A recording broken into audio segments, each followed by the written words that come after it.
You're a marked man now. That's how it works. The brain. I mean, I said to you before, we're mass produced. We never stop getting made. We're born every minute, every second, right? And when things are mass produced, there's always going to be the ones that don't come out right. That's why we have fucking broken biscuits in Lidl. Some biscuits don't make it, bro, but we sell them anyway. I don't know where I'm going with it. So Jeff's a broken biscuit, dude. I don't know where I'm going with this. He's a mass-produced broken biscuit. Yeah, and it's like, look, dude, I care about the broken biscuits as much as I care about all the other biscuits. We're all special, but you need to acknowledge that you're a broken biscuit in order to become friends with the other biscuits. I don't know. No, you're on the right tracks there. You are on the right fucking tracks. Weed makes smart people dumb smart people. I'm smart. Yeah. Yeah, sure. Explain. Explain. So, like, I'm high. All right. Just putting the cards on the table where they are. High shit. And I can still articulate myself, but I lose the words. I lose the saved up memory space. All that memories in there that kind of I grab to say instantly. My RAM. I always make that same mistake when, like, my brain lags when I'm high, is what I'm trying to say. Yeah, well, like we'll talk to each other all night on fucking Xbox, right? And then I'll be like, yeah, I'm gonna write, and I'll stop, and like, it's gone. You've got all this idea, but you can't write and say it's like you can't do two things at once. It's not like a multitasking thing. It's like a what do you know when you rub your head and yeah, do that? It's one of them. Dexterity or whatever it's called. Coordination. Mate, I can masturbate and scroll through porn. Is that multitasking? Yes. Or is that like 1.5? No, I'd say that's a legit multitask. Scrolling's kind of a mindless activity, and we've been doing the dirty deed since we were like 11 years old. In fact, I don't think I'll keep this bit in, but I used to dry hump when I was like 9 years old. I don't know what it was. I just remember having this amazing sensation, just like that was something else, and that was it. But I didn't know about it, so I was ashamed of myself. I was ashamed of myself. It was like a big secret. I was the only one that did it. I was like, oh, right. And then we're 11 years old in year 6, and we're going through sex education. That's when they started introducing it to 11-year-olds, and they start talking about masturbating. And I was like, oh, you can use your hand. The last 2 years, I've just been fucking humping furniture. No, I think we all did that. It's just a quiet secret amongst the fucking 9-year-olds in the community. Yeah, whereas 9-year-olds today are being told very early on, this is what people do. Whereas 9-year-olds today are fucking shanking people under underpasses and dry humping fucking lampposts. Like, but we all did that. I don't know about dry humping was the common thing, but that's how we all discovered it, and we all kept it secret. Like, if he knows I touched my penis, he's gonna think I'm, yeah, weird. Yeah, I was a late bloomer, so when I first started using my hand, the area wasn't fully developed, so I could only use three fingers. Area, the fucking area. My penis, dude. I'm a prude. I'm a prude. Area. Never heard it described. I'm just being a prude. I'm trying to keep it PG. And comparing mentally ill people to biscuits has probably lost it, but I mean, and starting off saying "fuck Jeff," grab just fucking. Yeah, I don't care, dude. I don't care. Well, I do a little bit. I mean, I care for his well-being, but other than that, fuck him. Until he becomes a self-aware broken biscuit, I got no time for him. Spot on it now. So anyway, I had a small penis at 11 years of age, as most 11-year-olds do, and I could only use 3 fingers. I can use 3 fingers. My pinky was just left behind. When I got to about 14, I had a growth spurt, mate. That pinky was in on the action. Like, all right, yeah, we're getting the band back together. Yeah, we're getting the band back together.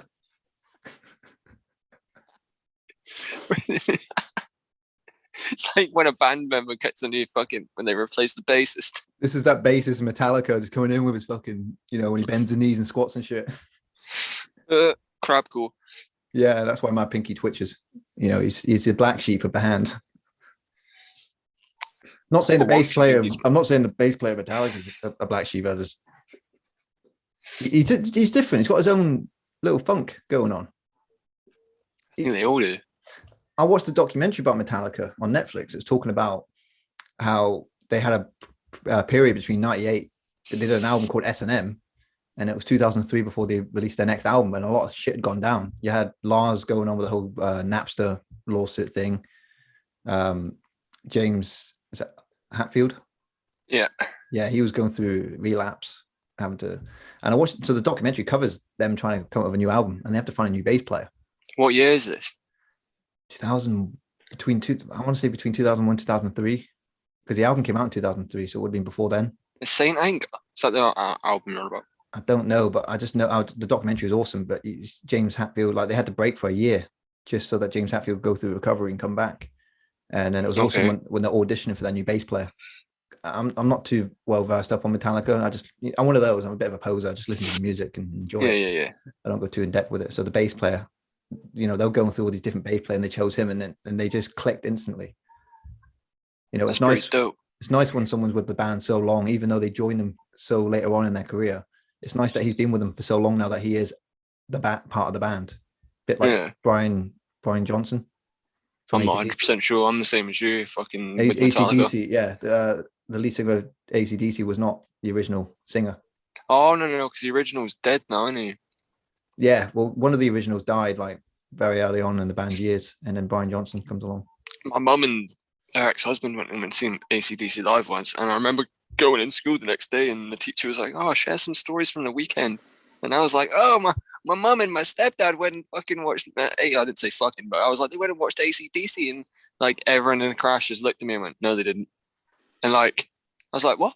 Like, I couldn't prove it. I didn't have the tickets with me, but it's like they all just like to make me feel like a piece of shit, I think. Because I remember this one time as well. I beat this guy. I was a good cross country runner, not the best in the world, but like I was good. I could, for a guy with asthma anyway, I was good. And I beat this guy in the same class as me. He came 54th and I came 32nd or something. I mean, they're both still shitty places to come, but, and like at the end of the race, we're both like shaking each other's hand, like, "Oh, well done, dude." And then the next day in school, I was like, "Yeah, I came 32nd," and Jack Anus came 54th. And everyone in the class was like, "No, you didn't. He came 32nd." And I was like, "What?" Like, I just had that all the way through, like juniors and infants. Everyone just thought I was talking shit the whole time. It still happens to this fucking day, to be honest. Mate, you think that's bad? I came second last in cross country in year 6. That was a little tubby shit I was. And at least you tried, mate. I sat playing GameCube, Spider-Man tie-in movie game for the GameCube, Crazy Taxi. The original? Yeah, Tony Hawk's Pro Skater 3. The original Spider-Man where you couldn't fucking... Spider-Man, right? Couldn't touch the floor. Couldn't touch the floor, but you could swing limitlessly around the city, yeah, which was a new feature. Swing off the solar system. Yeah, because the webs weren't attached to anything. Yeah. That was it. And I was so excited about getting a GameCube for Christmas 2002. It's all I wanted for 6 months. I just kept staring at the Nintendo magazine, just looking at the photos of that.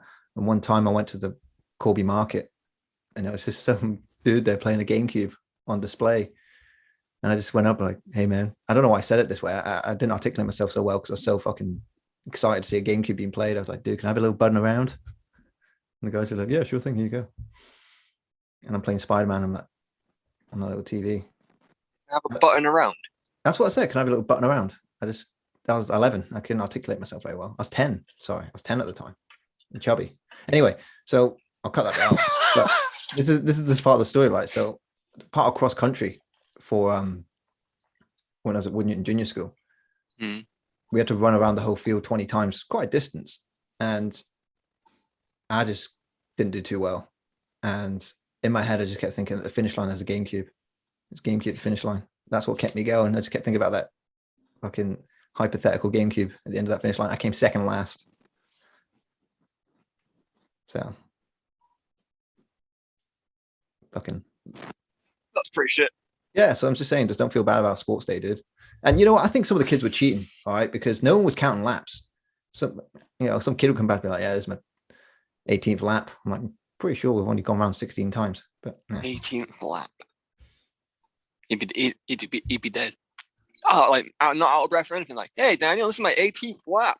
And they're just like, GameCube. Super Smash Bros. Yeah.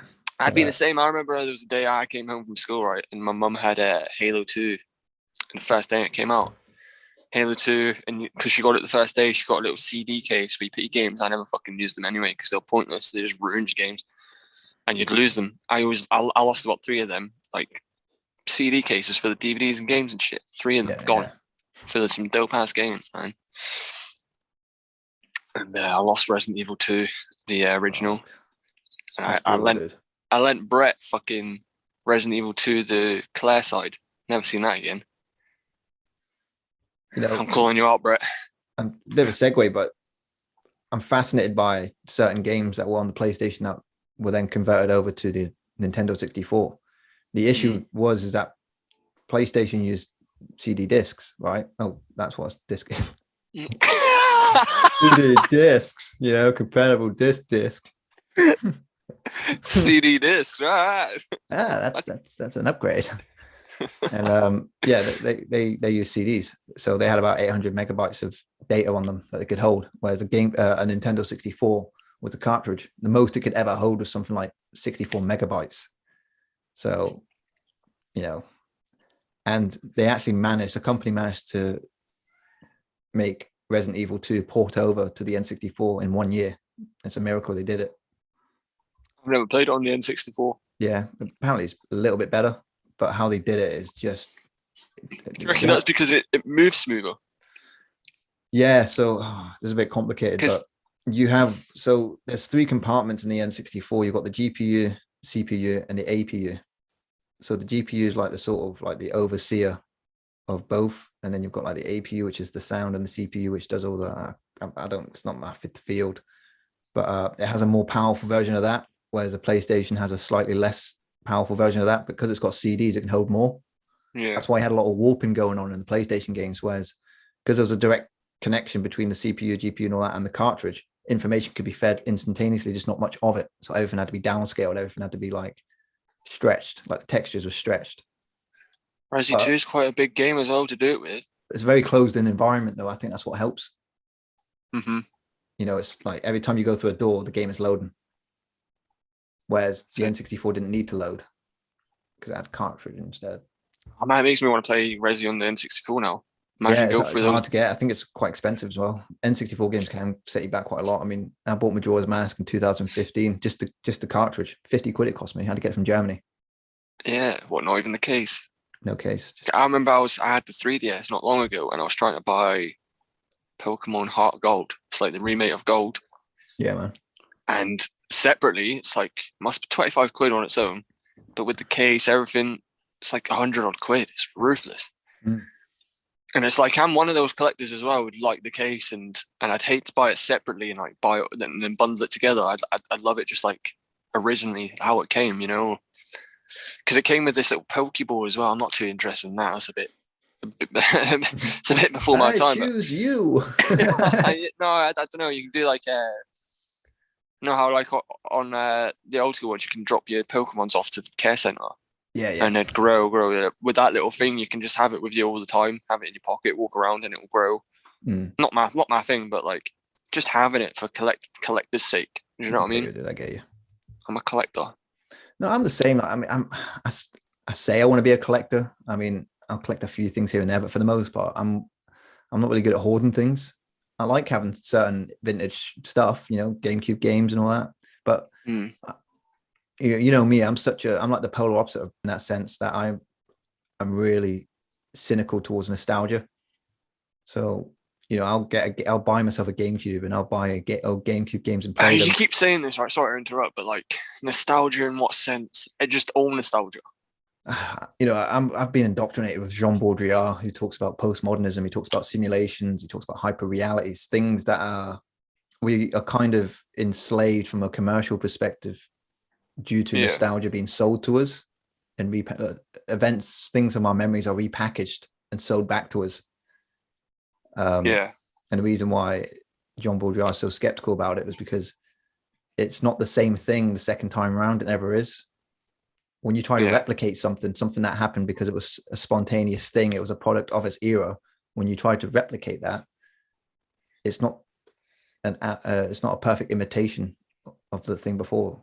It looks like it is on an aesthetic level. It resembles the original thing. but the feeling's not there. It's like when you have a good night out, spontaneously, it's a good night out. But when you try to have a reunion and make that night happen again, it's never going to be the same because there are no surprises. There'll be their own, other things will happen that are good, spontaneous things on top of that. But you know what I'm saying?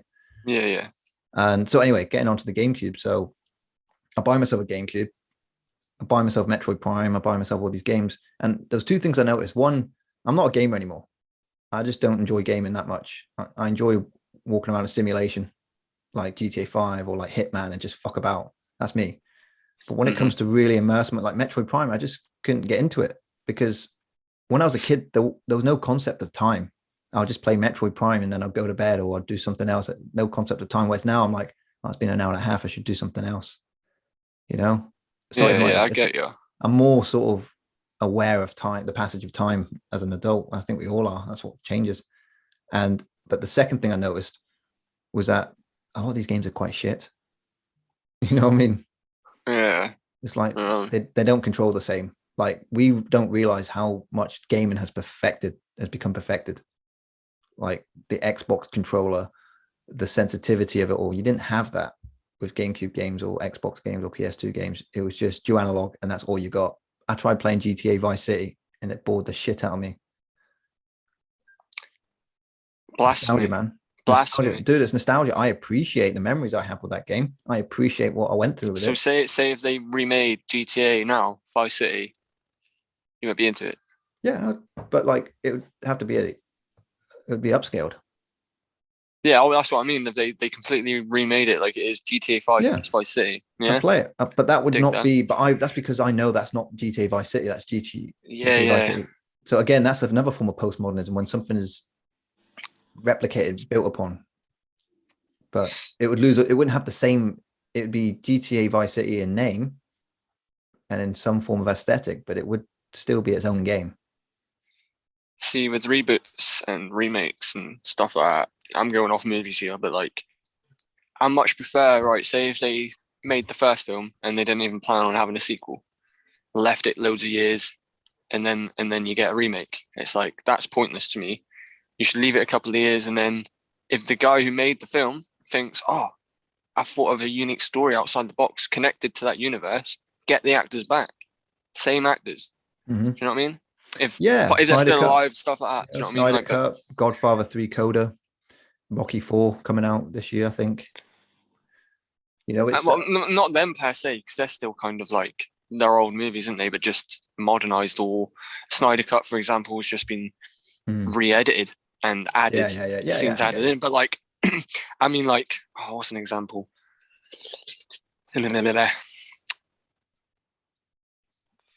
Final Destination 1 and 2, similar story paths, there's similar characters, but the characters are related and stuff like that. It's a continuation rather than a sequel. Yeah, and then they got to Final Destination 3 and tried to live off the past two. Yeah, they call it a standalone sequel. It's called a standalone sequel. Yeah, that's what I like. That's what I enjoy. Majority of the time, because if a remake, say if a trailer come out now, Final Destination remake, I'd be like, are you taking, like, no need. They've been perfected. Not Final Destination's a bad example of perfection, but it's just the example that popped in my head. I'm going to say something controversial, and I haven't really fully articulated this before, so I might not be able to say it correctly, but I think the fact that nostalgia was being sold back to us in the 2010s was the reason why it's kind of ruined a lot of creative possibilities, because it's kind of polarized communities. Most people are good with nostalgia, even when they're not aware of it. Oh, The Lion King's being remade, Beauty and the Beast is being remade. All these films are being repackaged and sold back to us in live action. And again, it will lose. People complain about The Lion King. I've never seen it. I've seen the animated thing in the 90s, but a lot of people complain because they said seeing live action CGI fucking lions talking don't look right compared to the more the art style of the animation. Yeah, you know, but because you're being asked to believe. Yeah, well, that's why they bring out a Toy Story sequel so many years far apart, because it's trying to catch the next generation. You know, the children of the 90s now have children of their own, and they're watching Toy Story 3 or Toy Story 4. Yeah, but the thing for about their Toy children. Story, they're universal, aren't they? You could put Toy Story 1 in front of a 5-year-old and they'd love it. Yeah, I get you. And that, You know, it's one of the reasons why, again, because I'm not so embracive of nostalgia, I always keep things in mind and, you know, have a moment, but I'll never really indulge in it fully. I can't watch cartoons like Ed, Ed and Eddie. I can't watch Cow and Chicken. I can't watch Dexter's Laboratory because they, you know what I mean? I'm different that way. Kidulthood nostalgia doesn't do it for me.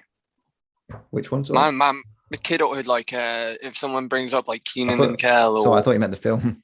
no, it's Good film. garbage anyway. You don't like that You film? think? I fucking love it. Garbage.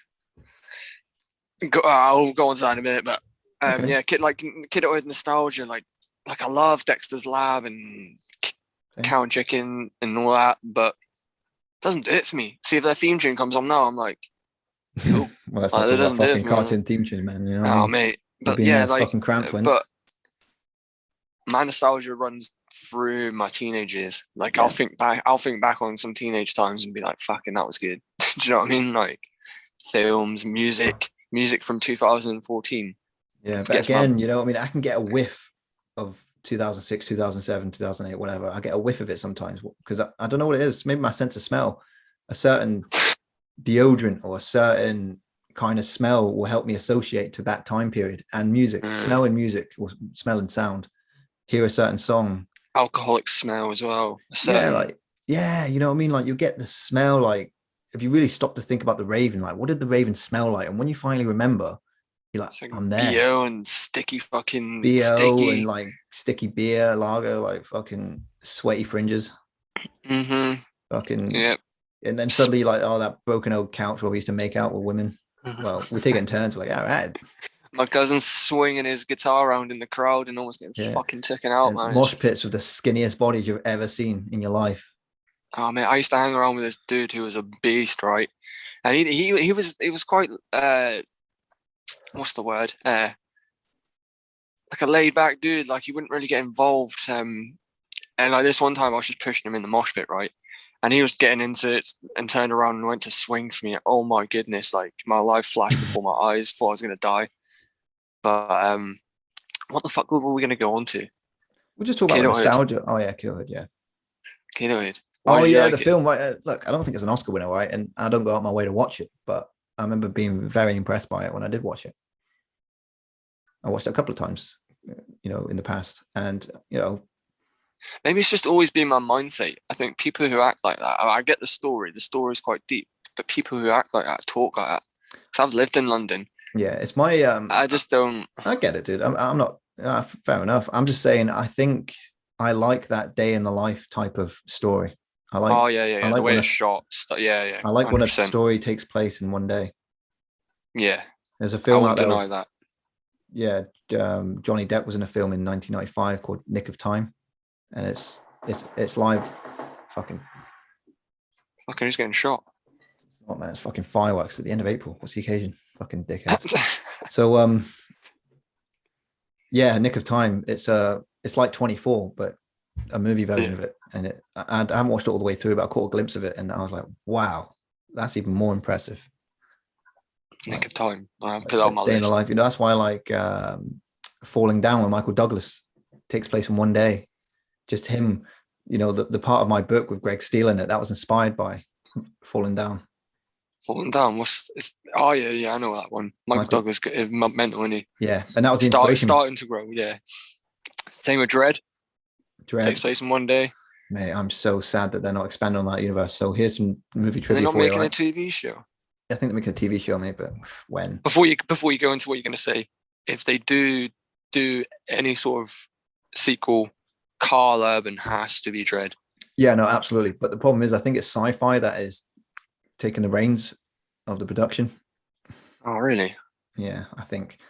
But here's a cool thing about Dredd. So the script was written by Alex Garland. Alex Garland was the author of The Beach, based on his life when he was backpacking around Southeast Asia. Terrific author, man. Oh, he's one of my inspirations. He would go on to write the script for 28 Days Later for Danny Boyle. Sunshine, he did the script for. I think he did Millions, which is kind of a cool family film directed by Danny Boyle about this alternative little kid who wins the lottery. No, it's not even that. I think it's where he finds money. No, a bag of money thrown off a train. That's the one. And in this alternative world, England is changing over to the euro. Okay. Very cool story. But anyway, I don't know if Alex Garland helped with the script on that one, but he basically worked with Danny Boyle from that point onwards. They did the script to Sunshine, which is an underrated gem. It's brilliant. But anyway, so I'll tell you what, we'll go into Sunshine in a minute. Go on. So Alex Garland wrote the script for Dredd in 2006, 2 years before he even got given the green light to go ahead. That's how passionate he was. And then he met up with one of the creators of Dredd, and they met at a cafe called Palm Trees. And that's how the building's named Palm Trees. And one of the guys behind Dredd fucking loved what Alex Garland had written. He had an idea for a trilogy, man, and it was fucking flawless. This is how influential Alex Garland, this is how respected this man is. On set for Dredd, it was directed by a man named something Travis, something like that. I can't remember his full name. Everyone would go to Alex for directional advice. They went to the screenwriter, not the director. Peter Travis, I think his name was. Unless that's the guy from... I'm not 100% sure on that one. But okay. The person who writes... He's my inspiration. Oh, yeah. Yeah, so carry on. The person who writes the product you're working on, for example, is the person you want to talk to in it, really. Yeah. Ask them why, what happens here. That film's fucking perfect, man. Carl Urban went to Alex Garland for direction. That's crazy, never happens. That never happens. That's how the director giving them the blessing as well. Yeah. Well, I mean, I don't know. I think there was a bit of conflict between the screenwriter and the director, but everyone sided with Alex Garland. He should have been the director. Yeah, man. Well, he's not a director. He kind of was. He kind of was. Well, he is, isn't he? He done Ex Machina. Machina. Oh, did he? Yeah, but that was his debut. He wrote and directed that. Fucking. And then there was a film. There was a film in 2016 that came out in 2018. Can't remember what it was called. I haven't seen it. But yeah, we ain't got Jamie. Mad props for Alex Garland, man. I hope to Sunshine is underrated, though. I hope to be something like him as I grow up, as I get older. The perfect writing style. Just perfect career to fucking base inspiration on. Yeah, man. He's my hero. 100%. He's my hero. I don't think I've got a writing hero yet. Maybe Carlton Cuse and Damon Lindelof. Their writing style. Some of their movies are hit and miss, but they do write very good fucking. Because they're not authors; they're just screenwriters. But the way they write. Yeah, I took a lot of inspiration from Elmore Leonard, and Elmore Leonard must have been a screenwriter's dream come true because it's so easy to write. He writes almost like it's a script, but with very good, effective short prose. And you read his books and you see the dialogue in the film, in the book. They just interchangeable one another. Yeah, that's how good he is at writing dialogue. Those screenwriters. That's the dialogue you want to read, though. Exactly. In Stephen King's book on writing, his memoir, he gives Elmore Leonard as an example on how to improve your dialogue. And there's one scene he takes from the book Be Cool. I haven't read that one. It's a sequel to Get Shorty. And he takes a passage from it. There's like this conversation going on. It's very well written. And Stephen King says, you see that? Wouldn't you want to hear that conversation if you're sat at a table at a cafe? Wouldn't that make you want to know what's being said? Yeah, that's how you want to write. That's how you want to write. And that's always been my inspiration. They're the rules I follow when I'm doing dialogue as well. Fly on the wall conversation. What you'd want to listen to. Do you know what I mean? Yeah. And understanding how patois works, how people speak, their patterns. There's breaks, there's sudden ums and ahs, there's pauses, there's, what I mean? If you can do it in right, the brain as well, your brain does that. Yeah, exactly. And you don't have to do it perfectly every and all that, but there's going to be moments of it. And you definitely want to have those sort of M dashes where there's like a break in the conversation that adds to another sort of tangent, or what you fucking call it, colon, where it adds on semicolon. No, semicolon's when you're adding a new clause. A colon is when you're adding. No, I'm just throwing colons out there. Sorry, I did. Sorry. But yeah, so dialogue's one of my favorite things because I don't get it right first time. I never do, but I always have the foundations of it, and I can look at it and think that's shit dialogue. I don't like that, and I'll write it again, and I'll add little bits here and there, bits to the end of the sentence, bits in between what's being said, and it just gives it this depth to it, and it's so much joy. Do you reckon that makes us a bit more cynical now? Fucking, like I was saying to you yesterday, but now I'm reading and I'm disliking. I'm picking up stuff that I never thought I would now, and disliking it. I know the books I don't want to read for sure, and I try. I'm reading now for pleasure. Now that my book's done, I'm reading for pleasure, so I'll read a little bit more than I would normally. I fucking envy you now for that. I know. I mean, I'm happy to read Philip K. Dick again because it's not going to have an influence on my writing anymore. Because I'm still be writing for to keep my tools sharp, but I'm not writing a book. I'm not having to think too much. I'm just enjoying it I'm doing it for the pleasure. So I'll be reading Philip K. Dick. I might read a bit of Stephen King, but I'm definitely not going to be reading the shit out there that's just like uninspired, bad dialogue. You might as well name and shame. We've already said fuck Jeff Crabtree. No, I'm not saying it did. Yeah, fair enough. But you know what I mean? It's just like it's an art form to it, mate, and it's not done easy. Nothing worth doing in life is ever easy, and you've got to rewrite, and yeah, it's fucking enjoyable, mate. You lose yourself doing this sort of thing, and it's amazing. I don't have the characters talk to me. That's not my kind of thing, but I see them talking to each other. Yeah. I'm that guy in the restaurant on the other table. Fucking hell, what an interesting conversation. What kind of conversation do I want to have with these people? What would we be talking about? That's how I write my dialogue. See, if I get to a spot in when I'm writing, I'll just lean back and picture the scenario in which they will be speaking, and then put myself on the wall, bang, and then just picture what they're going to say. And that's how I feed into my fucking dialogue, how I write it. Because sometimes I just write it and then write it as I go along and then go back to it. Because sometimes I like to just fucking see what came out of my head.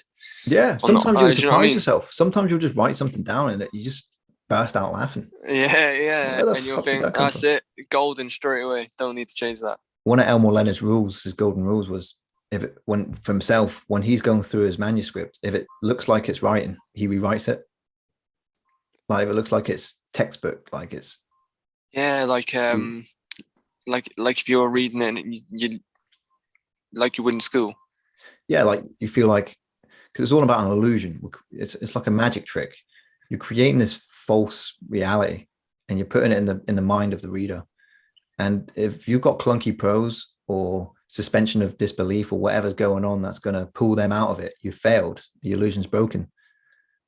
And that's what it's all about. That's what I aim to do. It's like that's why it took me 4 years to do it, even though it's only 55,000 words, 202 pages. That's why it took so long, because I don't care if it was a short book. I wanted it to be unique, and I didn't waste time on stupid details. Anytime I saw that, fucking gone. I trimmed the fat off that book, man. Like you wouldn't believe it, but it still paces well. So, we'll find out. Yeah, well, I think a bit of yours rubbed off on me in that sense. Like I was reading some old stuff, which I read to you yesterday, and I had to like I've took loads of the script. Like, but don't worry about that now. Just focus on finishing the first draft. Let it be a shitty first draft, because it opens up your mind to possibilities to where it goes from there. I just want to get myself into the habit of doing that now. So like in future, I don't when I am writing first drafts and I ain't got the time and it needs to be perfect first time. I just want to get out of the habit of describing things too much, I get that. I get you. I get what you're saying.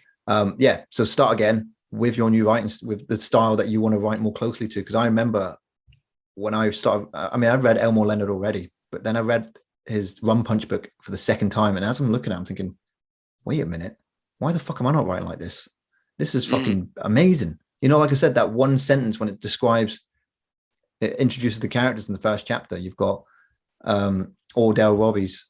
I can't remember which one it was, but he's played by Samuel L. Jackson in the movie version, Jackie Brown. And then you've got Louis, who is played by Robert De Niro in the movie. And in the book, he's just out of prison after a 4-year stint for bank robbery. And they're at a protest. They're not there themselves. They're just trying to find someone. And the way it describes Louis going through the crowd, Louis shouldering his way through the crowd, the guy big, the man big in the shoulders from working out in jail. Like the way that describes him, like it doesn't even introduce him as a convict. It's just that's how he's introduced as a convict in that first 1 or 2 pages. And yeah, it's that's just how you do it. Your brain will put fucking 2 and 2 together, and he was the in guy jail. big, he's a big guy. The guy big in the shoulders from working out in jail. I'm like, there you go. What more do you need to know? Like, I don't want to hear a Tanjiro like he had a really hard time over there. Lots of riots. Jonathan was writing in jail, and he worked out a lot with 10 kg on each side of the bench. Do you know what I mean? You don't need that. Exactly. And people write like that, and they get published. What the fuck? He didn't like, especially these fucking writers of this generation, man. Like, I'm going to name and shame. Ernest Cline, author of Ready Player One. That's how he writes. Wade walked into his bedroom apartment, looked on the wall, and there's a 1980s Rush poster. Like, just walk in the room, naming every member of each band of Rush. Yeah, good thing I studied. I don't know any members of the band of Rush, but anytime the there's singer sounded like a woman. Anytime there's conflict in the book, Wade already has the solution there and then. It was an arcade machine with Pac-Man on it. Good thing I spent all last summer playing Pac-Man. Instant hero. The setup comes after the payoff, and it is ridiculous. Like and a pocket knife, like a pocket knife character where like they've got the tools for everything already. Yeah, they've got that Swiss Army knife. No, not fleshed out. They've just bang. They can sort the problem out there, and then they're a doctor. They're a hypnotist. Yeah, they're an astronaut. Exactly. And I got no time for that shit. You know, I loved Ready Player One when I read it. Brett recommended it to me. I bought it, and I knew instantly it was not that well written, but it was passable. And I lapped it up because I was in that nostalgia mindset back then. It wasn't until about 4 or 5 years later that I realized how toxic that, obsession of the past can be on people. But back then I was the before time. I was fucking laughing all up. Oh yeah, the DeLorean. You know what I mean? That's why I got no respect for people that write fan fiction. I'm like, write your own shit. It's always fantasy. Yeah. They always write fan fiction fantasies. Like, fucking write your own shit. Write your own shit. Write your own fucking I know shit. there's not some... Be inspired, but write your own fucking shit. Pay homage. Develop your style based on what you like, what applies to you, helps articulate your voice best. But you got to come up with an original story. Take inspiration from little bits here and there. Take little bits. That's what this universe is for. Mm-hmm. You have to create something that is name drop if you have to. Name drop in some dialogue. Yeah, you know what I mean. Something that's original to your heart. That's a hodgepodge of all these inspirations throughout your life and from other lives. Mm-hmm. Throw them together. Fuck fan fiction. What you gonna say? Fuck fantasy again? You know what? Fantasy's all right. It's just You can't say you've never watched a Lord of the Rings film and not enjoyed it. I love Lord of the Rings, but I wouldn't read the book. I was at Carbuzzi on Bordeaux because Lionel was trying to find a compass thing for us diving. He was just trying to find it. He wouldn't let me back in the car until I got 3 phone numbers. You know? What do you mean? Like, I had to get 3 phone numbers from women before I get back in the car. What a pig. I know. Like, Daniel, 3 numéros, des filles. Bonne chance.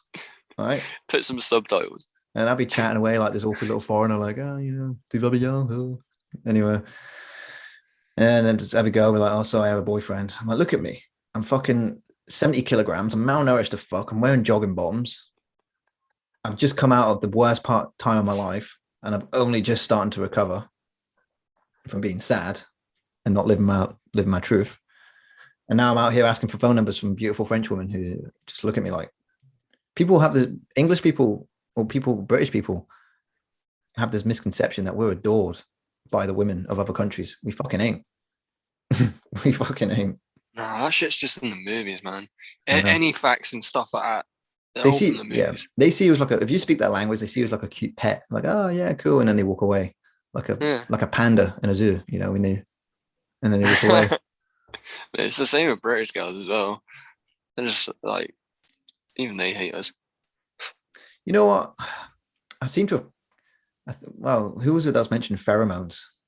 It was Tim Warner, wasn't it? Tim, yeah. I'm easier around women now because I'm in a happy relationship. So I give off that vibe of like, I'm not trying to maybe they know, maybe they don't, but most women seem to have that sixth sense that of the vibe of what's going on. And they probably, when I'm in the gym, when I'm in the gym talking to, I talk to everyone anyway, but they get that sense that I'm not trying to hit on them. I'm generally just trying to do my job and be accommodating to members of the gym, because I like them to feel comfortable and have a good time. It's so nice going to work and everyone's like, hey Dan, how's it going? You know what I mean? Because fucking chat to a lot of people makes work nice. Yeah, I bet. And so yeah, I don't know where I was going with this, but yeah, I don't struggle interact with females because I ain't got sex on the brain. I'm happy. Yeah, it's not like you're thinking about what you're planning on doing, you know? You ain't got a plan. It's just natural conversation. There's no plan. The plan is that on the weekend I go see my girlfriend, we have a good time. But if you can do that without having a girlfriend, it's, I mean, I suppose that's a skill, isn't it? Yeah, and for me, it always came and went. You know what I mean? If I was going through like a sabbatical, like staying away from females when I was single because I just needed that time for myself, there'll be times I'll be okay. I'll be really approachable. I kind of got good at it of just being cool. And but then like, is it the moon? Is it the planetary alignments? Whatever. But certain weeks you'd be weaker than you'd have weak days where you felt weak and vulnerable and lonely, and you'd be like, and they could sense that, and you're like, yeah, it's just a fucking imbalance somewhere in it where you get those moments. Yeah, because I get them. But like, you can be just as lonely in a shit relationship, dude. So you know, it's not all cracked to always be. As long as it's hard to find a decent person for you. It's a hard person. It's a hard thing to do to find a person right for you. Oh yeah, of course. I just probably ain't found that person yet. I mean, I get along with a lot of females, but like, you know, it's different. Yeah. I don't say I struggle either, but it's not like, I don't know. I don't fucking know. You know how it came? This is how it came with me when it came to before I met Rachel. I had to learn to love myself. I don't want to go too deep, like it sound a bit weird or anything like that, but in a way, I had to learn how to love myself, single and sober. So that's what I'd done. I went 2 months. It felt like that scene in Fight Club when the narrator is having his hand burnt by Lie. And it's just burning through his hand. He's like, and Tyler's holding his hand, not letting him go. And he says, you have to embrace his pain, embrace the pain. And eventually he does embrace the pain. Tyler Durden gives him the vinegar to neutralize the burn. And it felt like that's what I had to do. I had to sit there with a burning hand and be like, I have to love myself. I have to accept what is and who I am and where I am. And so I can move forward. When I finally did that, Rachel came along.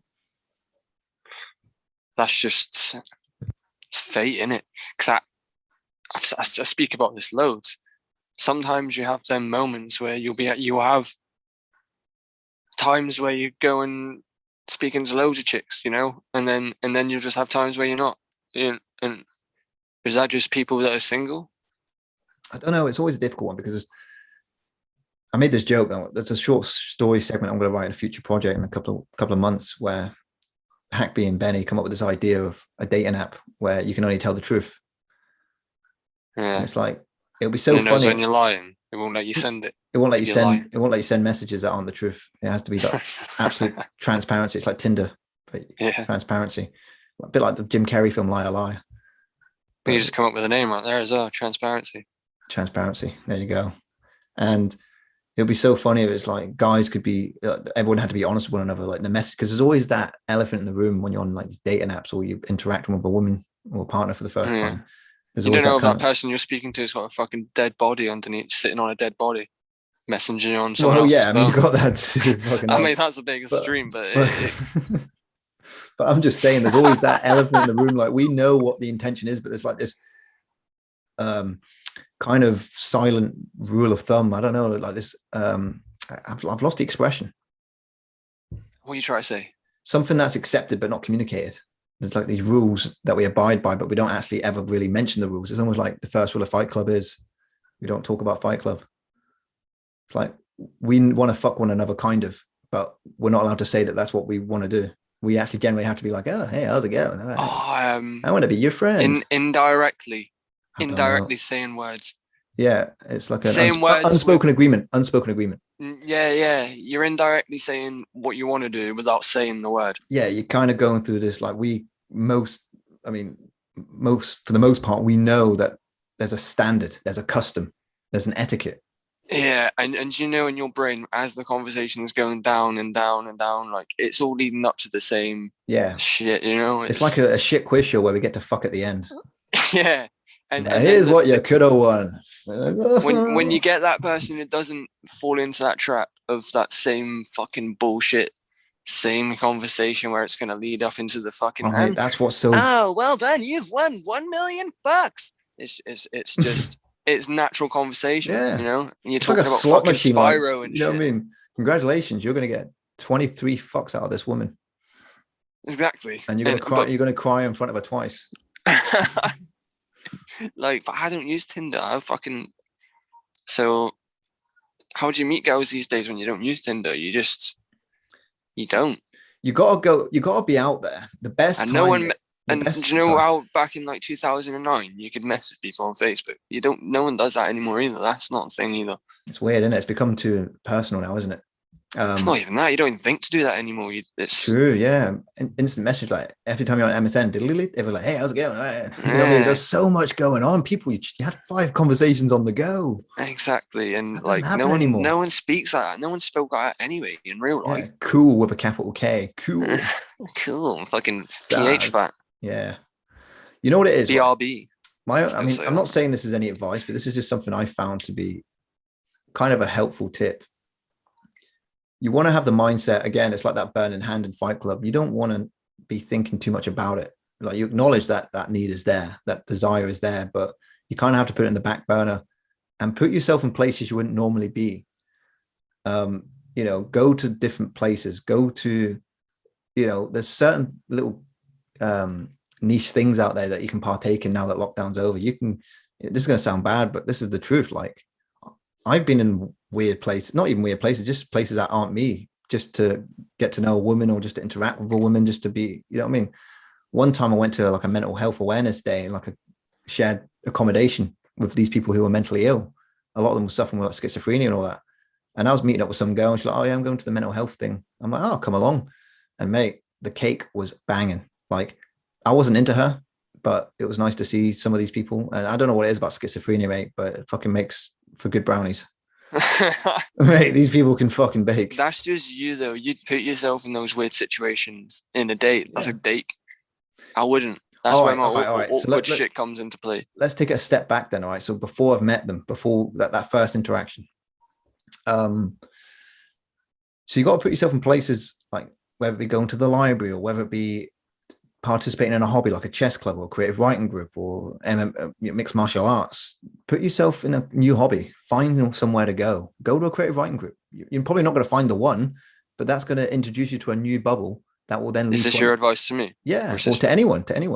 You know, go to a group where you probably without the expectation that you're going to meet the one. Just go there to actually do something you're going to enjoy, which is creative writing or going to the library or doing MMA, whatever it is. I know some of these things cost money, but not all of them do. Right, so you can find some of these things that are just like free or £1 or £3, and that will lead you into a newer social circle, and that social circle will lead on to other acquaintances, and sometimes it will lead nowhere. But this advice is good advice, yeah. But I'm not in that stage. I'm in the stage now where I want to finish my novel, and I'm not even on that. So be it, mate. And that's what I did. I met my girlfriend at work. So yeah, I spent the last 4 years of my life. I mean, not all 4 years of it was spent just writing, but there were long spells of it where I wouldn't. But what did I miss? What did I actually miss? Going out every weekend and getting drunk and snorting lines of coke and getting in fights and how's it going, baby? You know what I mean? I didn't miss much. I'd rather just stay at home and smoke a joint and fucking listen to some music. You never did that anyway, did you? Please say you didn't. No. But I'm just saying, you do see it. Yeah, you do, mate.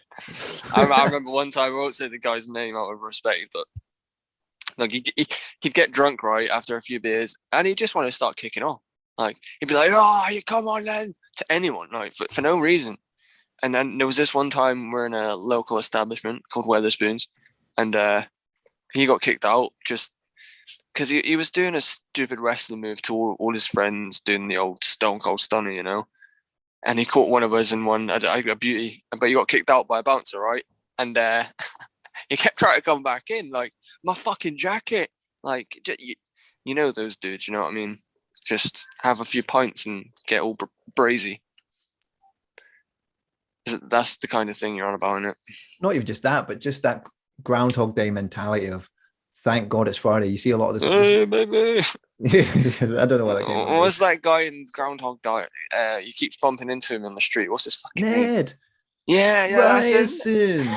You know, Nito knows Ned the Ned. I need to watch Groundhog Day. Bill again. Murray steps in the puddle and Ned's just like, wah, it's a doozy.